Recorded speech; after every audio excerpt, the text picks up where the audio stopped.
Good morning to everyone, and welcome to the joint press conference of the Philippine Secretary of Foreign Affairs and the United States Secretary of State. To begin, Philippine Secretary of Foreign Affairs, the Honorable Prefecto R. Yasay Jr. will give his opening statement. Good morning. I am pleased to welcome Secretary John Kerry and his delegation to the Philippines. The U.S. Secretary of State is the first foreign minister to call on the President later today.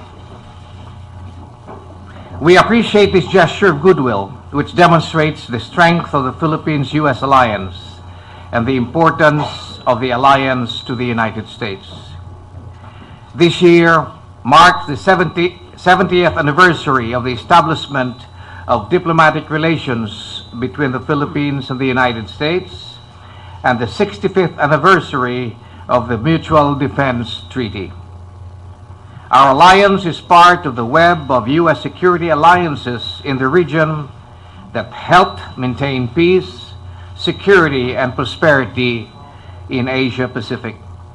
The Philippine government remains fully committed to this alliance. In our meeting today, I have the opportunity to consult with Secretary Kerry on a full range of issues in our bilateral relations. I assured Secretary Kerry that we'll pursue our planning process for the full implementation of EDCA.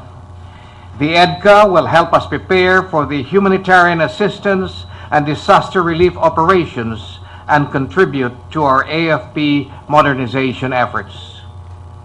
We also discussed common challenges, in particular the threat of violent extremism.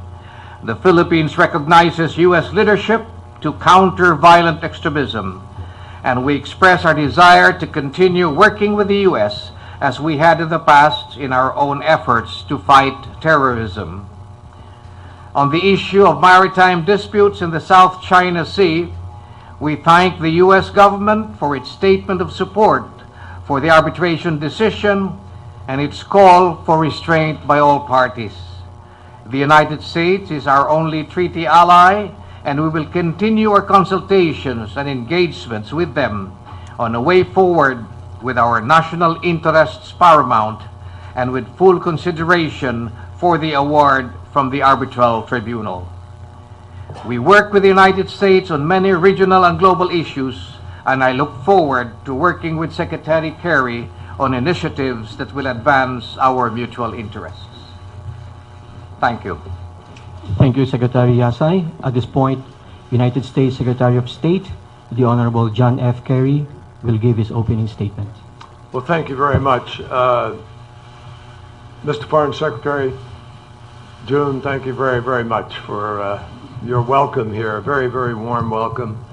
And I'm really happy to be back in Manila, back in the Philippines, a place that I've traveled to many times through the years. And I'm particularly glad to be here and honored to be the first Foreign Secretary, Foreign Minister that you've received. It's a privilege, and I look forward to meeting with the President.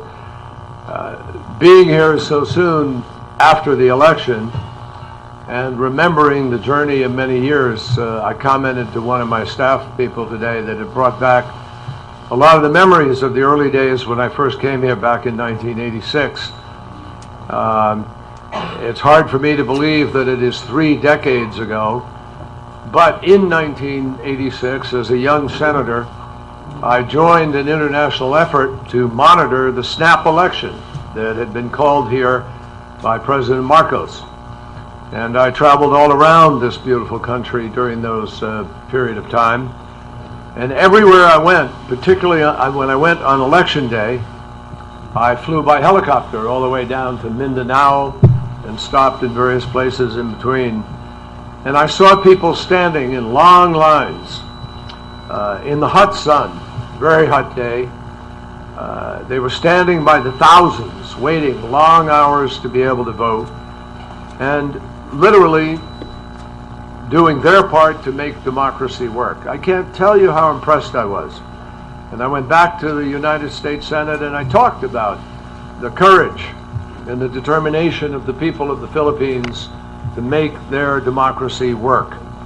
I still remember the yellow shirts, the pro-democracy banners, and I look forever at people who vote, and I don't think I've ever seen the kind of enthusiasm and hope that people expressed with men and women participating in an election for the first time, a real election. The courage of that moment displayed by the people of the Philippines inspired people all across the globe. And it helped to spark an historic movement towards democracy that was felt by those people all around the world. Today, this nation is a model of democracy. The election that was held here in May was open and transparent.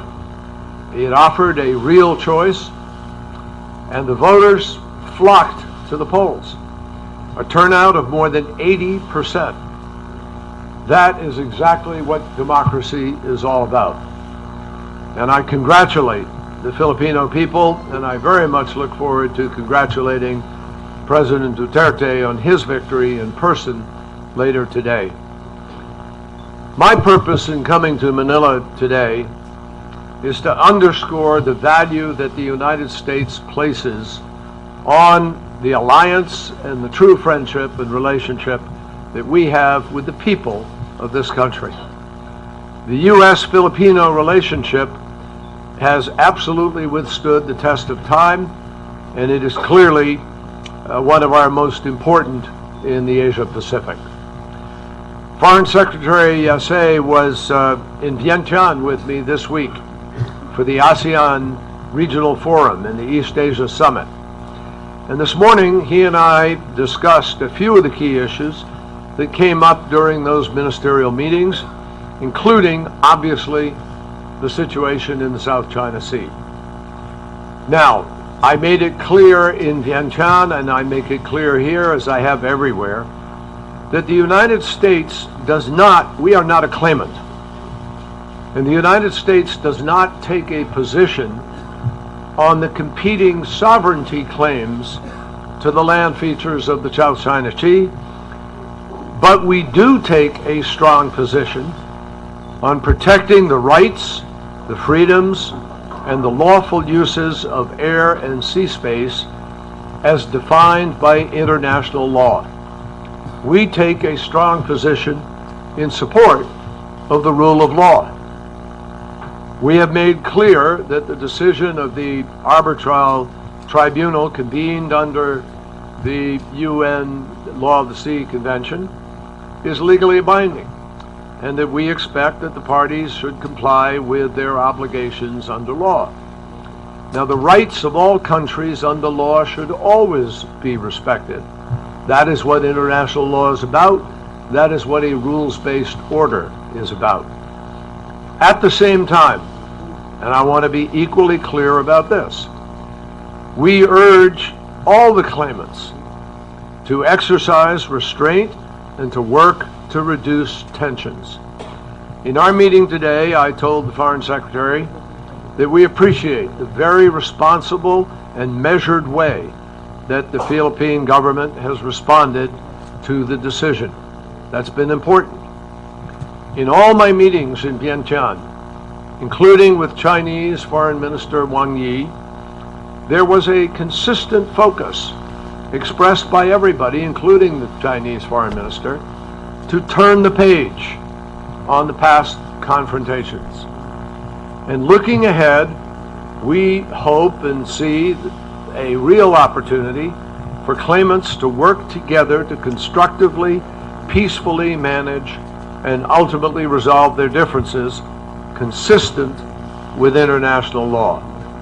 And we hope to see a process that will narrow the geographic scope of the maritime disputes, set standards for behavior in contested areas, lead to mutually acceptable solutions, perhaps even a series of confidence-building steps.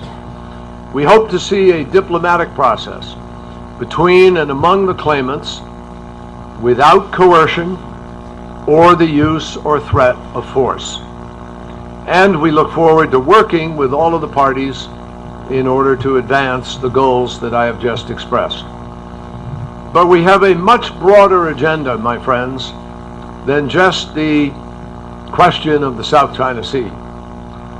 We continue to work together with Philippines and with other countries in the region on law enforcement and on regional security and on combating transnational crimes like human trafficking. I made very clear that civil and human rights need to be protected even as we work to keep our societies safe. We also work together on countering violent extremism. Unfortunately, the Philippines is no stranger to the threat of terrorism. This nation has been managing these threats by groups like Abu Sayyaf for some period of time. And our nations work very, very closely together. Excuse me. Our nations work very closely together in order to counter those threats. In addition, the U.S.-Philippines Mutual Defense Treaty, which June referred to, has been a cornerstone of security in the region for decades. And the Enhanced Defense Cooperation Agreement, the EDCA, is exactly what the Foreign Secretary has defined it as.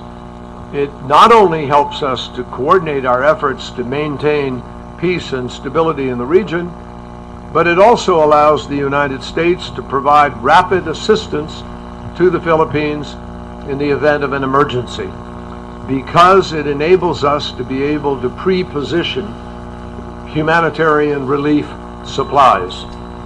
I personally saw firsthand the importance of this disaster response when I visited Tacloban very soon after the devastation of Typhoon Haiyan. And I saw the unbelievable destruction that typhoon wreaked on that community. The buildings that were just wiped away, the water that came up to the airport tower, the mountains that were just completely shredded of these major trees. It underscored the importance not only of disaster response, but it also underscored the importance of our doing things about climate change so that we prevent this increased intensity of storms that is costing all of us so much money. Moving forward, the ECTA agreement will also expand opportunities for our militaries to train together, and that will help to modernize the armed forces of the Philippines in order to help them to be able to increase their effectiveness in responding to 21st century threats. Beyond our defense and our military partnership, the United States and the Philippines have expanding economic ties, which are very important in order to provide jobs for our people, raise the standard of living, increase the opportunity for health care and education, for people to be able to get better and better jobs. And last year, the economy here was one of the fastest growing in the world. And we fully support the government's efforts to make the country even more competitive in the global market by promoting free trade, protecting intellectual property rights, fighting corruption, and pursuing sustainable development. And even though the Philippines is not a member of the TPP, definitely the Philippines can benefit from the high standards that this agreement will set for the entire region. The bottom line is that the friendship between the United States and the Philippines is a deep friendship. It is deeper than just our economic and our defense cooperation. It is rooted in history. It is rooted in our support for democratic institutions and values. It is rooted in our people and the relationship of our people to each other. And as you know, we have a large Filipino-American community which contributes so much to the life of our country. Nearly 250,000 Americans live here in the Philippines, and roughly 4 million Filipinos live in the United States, which is further binding our two nations together through cultural and familial ties. To an extent, I think it's fair to say that we see a bit of each other in ourselves, and that's a good thing. And we understand that. Just as our nations have been linked historically, so too our future prosperity and our security will go hand in hand. So again, I am pleased to be here. I look forward to meeting with President Duterte. I speak for President Obama and the entire administration in saying that we look forward to working with President Duterte and with all of our friends in the Philippines for the benefit of both of our countries and for all of those countries in the region and in the world that can benefit from the strength of our relationship. Thank you. Thank you, Secretary Kerry. The floor is now open for questions. Due to our extremely tight schedule, we can only take 2 questions, one from each side, and no follow-up question, please. We'll take the first question from the Philippine media. Mr. JC Cotinga from CNN Philippines will ask the question. This question is for Secretary Yasay, but of course Secretary is free to answer if you should want to. Secretary Yasay, how does the Duterte administration plan to implement the EDCA in light of the fact that China is disregarding the ruling from the arbitral tribunal? Oh, to begin with, let me say that the ruling and EDCA has no bearing or direct bearing whatsoever. Even as China has made its statement not to respect or recognize the decision, it does not automatically on that basis kick into play EDCA. It continues. And I'd like to assure you that the President has also committed to make sure that our agreements with the United States will be fully fulfilled and respected. I think the Minister answered it very effectively. The next question will come from the U.S. media. Ms. Leslie Roton of Reuters will ask the question. Thank you. Mr. Foreign Minister, good morning. I wanted to also talk about South China Sea. Was the joint statement from the ASEAN nations really a victory for ASEAN when it skipped a mention of the arbitration decision and basically stuck to its pro forma comments as it always did? And then to the Secretary, only 6 countries have joined the United States. We're both secretaries. I'm sorry. It's early in the morning.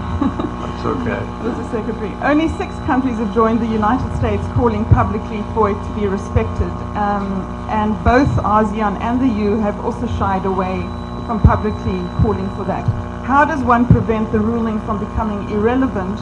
And how do you think these diplomatic discussions, what you heard today, how do you see these diplomatic discussions moving ahead?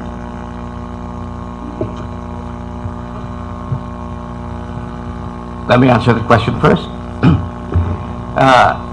The merits of the decision of the arbitral tribunal is a matter of concern between China and the Philippines.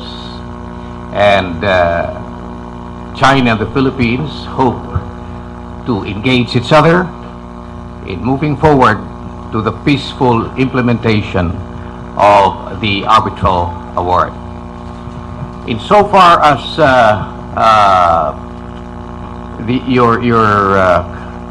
the other aspect of your question is, okay, I think it was a triumph for ASEAN.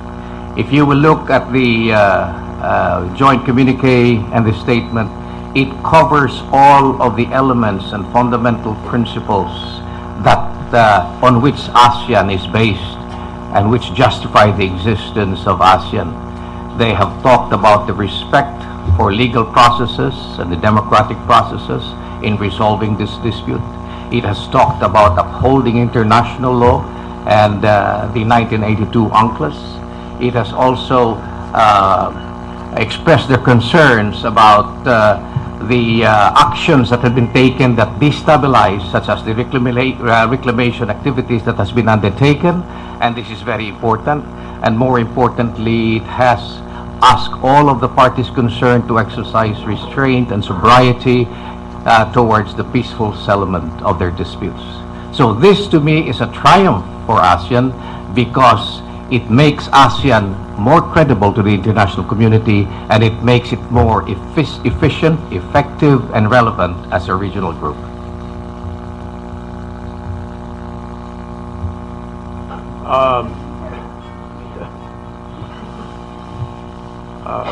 Thank you, Leslie. I think that Secretary Yasay has given a very good answer. I'll just add a couple of things to it. I ask you to go read the communique paragraph for paragraph, as I did before we approved it. And I was very satisfied that the communique clearly referenced all legal rights, all legal decisions, legal process, legal tribunal, legal decisions, without mentioning the arbitration. And sometimes, frankly, a meeting like that and diplomacy, you don't always have to include every single word that may, in fact, sometimes make it harder to get to the dialogue that you want to get to. But every single principle, every single value of rule of law was embraced in that communique. The communique said clearly that everybody supported the law of the sea process. Everybody supported the rule of law. Everybody thought that there must be a reduction of tension. Everybody thought that people needed to abide by what the legal requirements were under the law, and they had to be resolved by rule of law. Now, I made it clear, and I think the Foreign Secretary made it clear, as have everybody else, that the decision itself is a binding decision.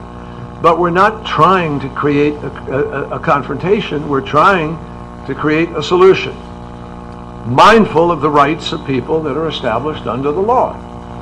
So as we encourage the Philippines, and we encourage the Chinese, and we encourage other claimants to engage in negotiations, that's not new. I did that when I went to Beijing in China 3 years ago. And President Obama has said that. We are consistently, year after year, urging parties to negotiate, to work this through diplomatically, bilaterally, multilaterally, build up confidence-building measures. And when we say that we urge a negotiation, we do so obviously understanding that our friend and ally, the Philippines, can only do so on terms that are acceptable to the government of the Philippines. So my judgment is hopefully you shouldn't be looking for the confrontation, you should be looking for the solution. And I believe that was a communique that helps perhaps to move people towards the kind of discussion that could bring about a conclusion.